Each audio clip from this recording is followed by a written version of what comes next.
러닝을 하면 체력이 좋아지는 것뿐 아니라 뇌를 건강하게 만든다고 하셨는데 어떤 원리로 그런 효과가 나타나는 건가요? 우리가 러닝을 하게 되면 크게 두 가지가 있는데요. 하나는 이 뇌가 근육을 계속 움직이게 작동시키고요. 두 번째는 근육이 작동하면서 혈액순환이 원활해지거든요.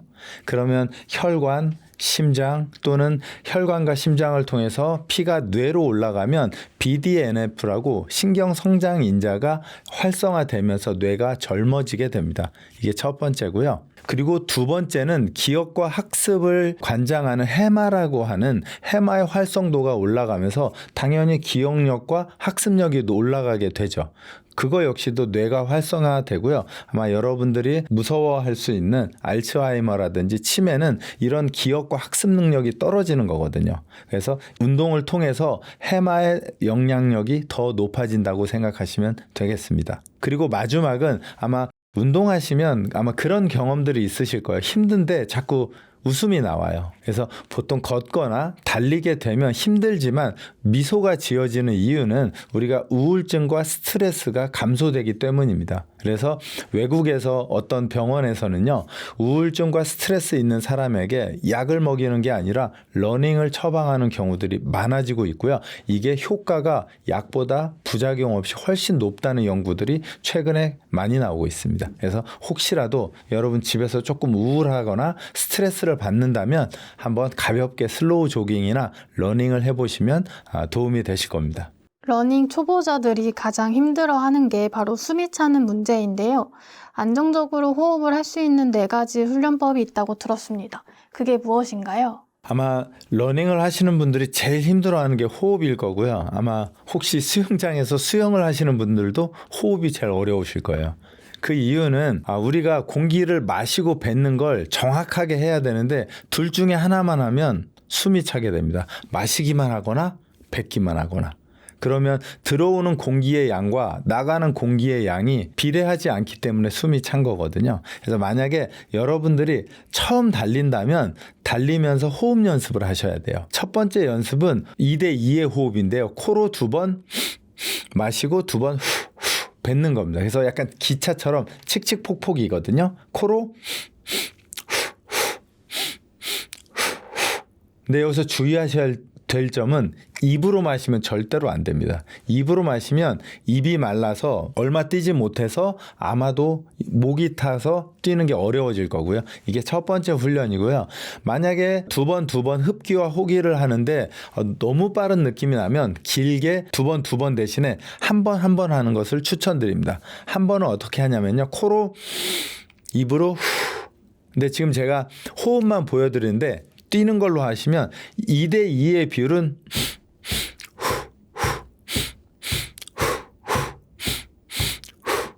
발의 리듬과 호흡의 리듬을 맞추는 거예요.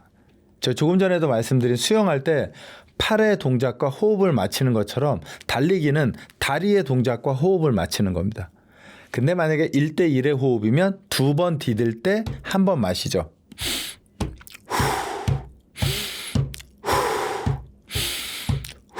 이런 식으로 발이 2번 닿을 때 한 번 마시고 2번 닿을 때 한 번 뱉죠. 이것도 좀 불편하다 싶으면 이렇게 하는 분도 있어요. 2번 마시고 한 번 뱉는 거죠. 2번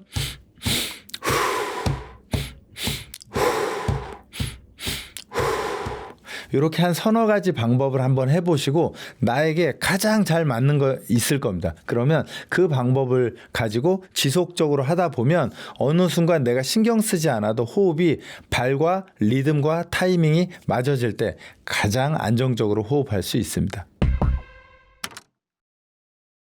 러닝 효율을 높이려면 코어와 상하지 근력이 중요하다고 하는데요. 각 부위별로 꼭 해야 하는 핵심 운동은 무엇인가요? 네, 아마 러닝하면 발로 뛰는 거 아니야? 아마 이렇게 생각하실 텐데요. 발은 당연한 거고 상체가 받침이 되지 않으면 길게 오래 뛸 수가 없습니다. 왜냐하면 대략 2, 3km라면 상관이 없지만 10km 이상을 뛰면 대략 1시간, 길게는 1시간 좀 넘게, 짧게는 한 40분 정도를 뛰게 되는데요. 40분 동안 우리 척추뼈가 계속 내려앉는다면 아마 허리 통증으로 뛸 수가 없을 겁니다. 그래서 하체는 제가 나중에 실습할 때 보여드리겠지만 상체는 우선 첫 번째는 가슴이 완전히 펴져야 해요. 근데 러닝을 지도받는 분 중에 힘을 빼고 뛰는 거라고 지도를 받아서 척추에 힘을 빼는 경우가 있어요. 이거는 절대 안 됩니다. 힘을 빼는 건 어디에 힘을 빼는 거냐면요. 척추는 완전하게 곧게 펴서 세우고 팔에 힘을 빼시는 거예요. 그래서 척추를 곧게 펴서 세운 후에 척추는 약간의 회전을 하고 팔 스윙이 들어가면서 팔에 힘이 빠지는 동작이 상체의 올바른 동작입니다. 여러분 절대 척추에 힘을 빼서는 큰일 납니다. 허리 망가지십니다. 척추는 곧게 세우고 팔은 힘을 빼고 어떤 스포츠를 하든 척추에 힘을 빼는 경우는 없습니다. 상하체의 근력을 연결하고 코어를 강화시키는 운동 중에 아마 여러분 플랭크 많이 하실 텐데요. 플랭크 하면 머릿속에 떠오르는 이미지는 팔다리 땅에 딱 고정하고 그냥 버티기인데요. 얘는 별로 좋은 동작은 아닙니다. 이유는 몸이 돌덩이처럼 굳어버립니다. 그래서 좋은 동작은 플랭크 상태에서 팔과 다리를 손을 앞으로 뻗고 그리고 다리를 들어 올렸을 때 나의 몸통과 골반이 흔들리지 않게 잡아주는 것. 이렇게 하시면 하체와 상체를 코어가 단단하게 연결시켜주고 아마 이 동작이 러닝에도 큰 도움이 될 겁니다. 팔다리 고정한 채 1분, 2분 버티는 건 노동입니다. 그리고 건강에도 크게 도움이 되지 않습니다. 플랭크는 움직이는 동작입니다. 저랑 한번 해보시겠습니다. 팔꿈치 구부린 상태에서 양발 뻗어주시고요. 전통적인 플랭크는 이 상태에서 그냥 머물러 계시는 거고요. 여기에서 리치하는 동작은 다리 들어 올립니다. 그리고 반대발 들어 올리시고요. 대신에 몸통과 엉덩이는 고정이고요. 그 다음에는 오른손을 왼쪽으로, 왼손을 오른쪽 어깨로, 물론 몸통은 고정시켜 주시고요. 다시 오른손 왼쪽 어깨로, 왼손 오른쪽 어깨로. 그러면 한 턴을 돌게 되면 오른발, 왼발, 오른손, 왼손. 이렇게 4번을 도는 걸 한 세트로 해서 점차적으로 세트 수를 높여주시면 코어가 강화되면서 발과 손의 연결고리가 더 단단하게 연결이 되면서 러닝에 도움이 됩니다. 달리기를 할 때 상체가 안 쓰인다고 생각하시겠지만 등 근육이 생각보다 많이 쓰입니다. 집에 혹시 물병이 있다면 물병을 양손으로 잡아주시고요. 그리고 상체를 척추를 곧게 편 상태에서 구부려 주신 상태에서 양손은 내려놓고요. 들어 올릴 때 양쪽 팔꿈치가 90도를 유지하는 게 중요합니다. 그리고 그대로 내렸다가 들어 올리면서 호흡을 후 천천히 뱉어주시고 다시 후 그리고 내려갈 때 마시고 마시고 호흡을 강력하게 해주셔야 코어가 활성화됩니다. 다시 내리고 다시 후 그리고 천천히 내리고 반복 횟수는 10번에서 시작해서 15번까지 올라가면 좋고요. 제 등이 이렇게 말리거나 반대로 이렇게 들리는 동작은 좋지 않습니다. 척추가 곧게 펴진 상태에서 팔꿈치가 90도가 될 때까지 당겨 주시고요. 그리고 제자리로 내려오면 좋습니다. 러닝이 등을 사용한 팔 운동을 같이 하셔야 코어를 동반해서 하체까지의 대각선 방향으로 힘을 잘 쓸 수 있습니다. 달리기는 달리기만으로 좋아지지 않습니다. 근력과 또는 탄성이 같이 만들어졌을 때 훨씬 더 좋아집니다. 여러분 혹시 팔굽혀펴기 할 줄 아시나요?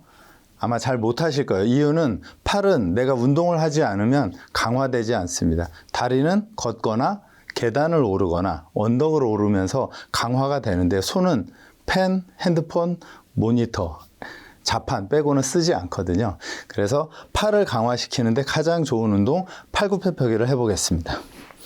자, 우선 무릎을 꿇고 양손은 만약에 매트가 있다면 매트 안에 두면 팔이 너무 좁습니다. 매트 바깥쪽까지 손을 완전히 빼주시고요. 그리고 이렇게 내발기기 상태에서 엉덩이를 앞으로 쭉 이렇게 밀어주셔서 내 손이 수직이 될 때까지 앞으로 쭉 밀어주시면 복부와 가슴에 힘이 들어옵니다.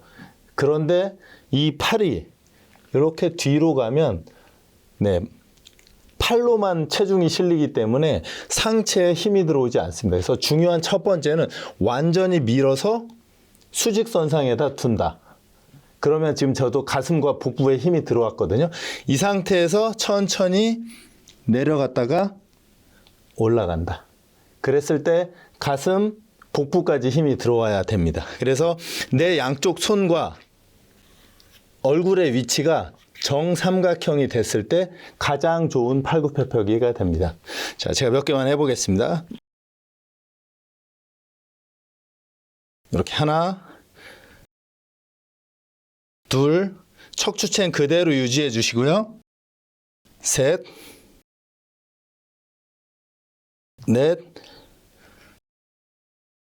다섯. 카메라에 보일지 모르겠지만 제 코가 닿은 부분, 손이 닿은 부분이 딱 정삼각형입니다.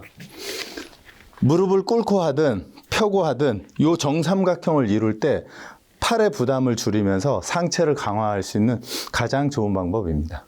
일반적으로 런지 많이 해보셨나요? 아마 어려운 동작이라 많이 안 해보셨을 텐데요. 저랑 하실 런지는 뒤꿈치를 들고 할 런지입니다.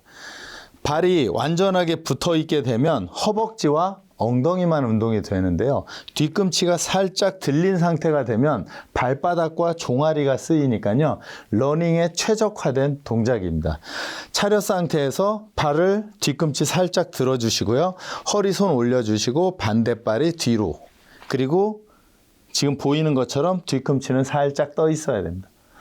그리고 다시 일어나게 되고요. 다시 발이 뒤쪽으로 가면서 체중은 발바닥, 허벅지, 엉덩이. 만약에 이 동작이 좀 어려우시다면 의자나 테이블을 살짝 잡고 천천히 해주시는 게 좋고요. 만약에 무릎에 불편함이 있다면 불편함이 있는 전 동작까지 살짝만 내려갔다가 일어나도 충분히 좋습니다. 이렇게 해서 점차적으로 내려서 뒤에 발이 바닥에 닿을 정도로 내려가면 발목, 무릎, 허벅지, 엉덩이가 골고루 발달됩니다. 신발을 제2의 발이라고도 하잖아요. 그렇다면 러닝화는 어떤 기준으로 골라야 하나요? 네, 아마 지금 러닝을 계획하고 계신 분이 있을 텐데 만약에 나 이제 러닝 해야지 그러면 첫 번째는 장비바를 세우는 분들이 많죠. 네, 좋은 러닝화를 사야 내가 잘 뛸 것 같지만 꼭 그렇진 않습니다. 이게 입문자용이 있고요.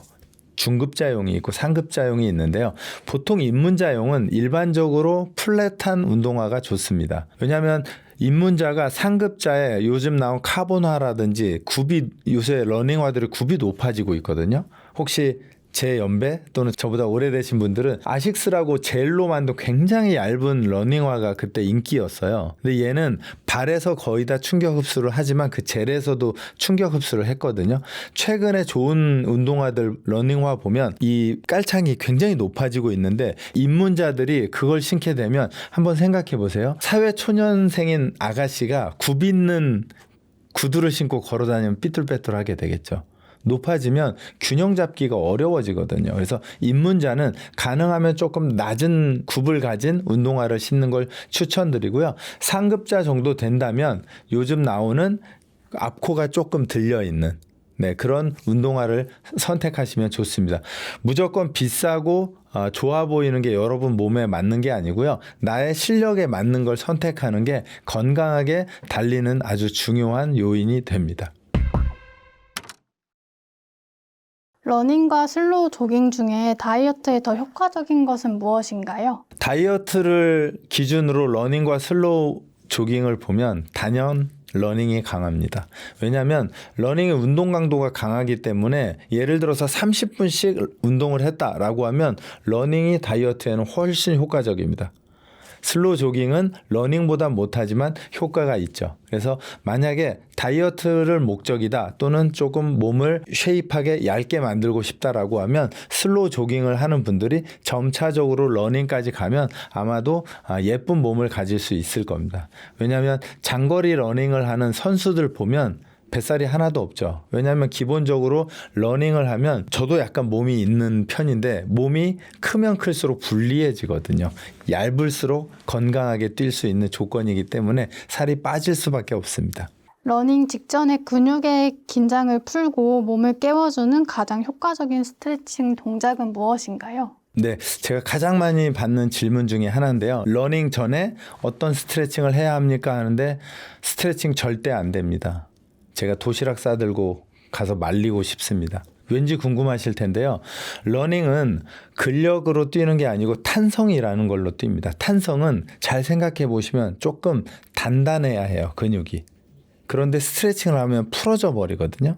그러면 우리 몸에 탄성이 없어지면서 케이던스가 무너지고 발이 지면에 닿는 시간이 길어집니다. 이거는 선수도 그렇고요. 경기력을 떨어뜨리고 부상의 위험성이 높아집니다. 그래서 러닝 전에는 스트레칭을 하지 않는다. 그럼 러닝 전에 무엇을 하느냐라고 하면 다이나믹 웜업이라고 해서 몸에 탄성을 만들어주는 준비 운동을 하시고요. 러닝이 끝나고 나면 스트레칭을 하시는 겁니다. 그 스트레칭은 우리가 뛸 때 가장 많이 사용하는 종아리, 허벅지 앞에, 그리고 엉덩이, 그리고 허리 이 정도의 스트레칭을 해주시면 완벽한 프로그램이 될 것 같습니다. 러너들에게 가장 흔한 부상 중에 하나가 족저근막염이라고 하는데요. 이 족저근막염을 효과적으로 회복하고 관리하는 방법은 무엇인가요? 네, 만약에 족저근막염 때문에 조금 고생을 하신다면 우선 첫 번째는 병원을 좀 가보시는 게 좋을 것 같아요.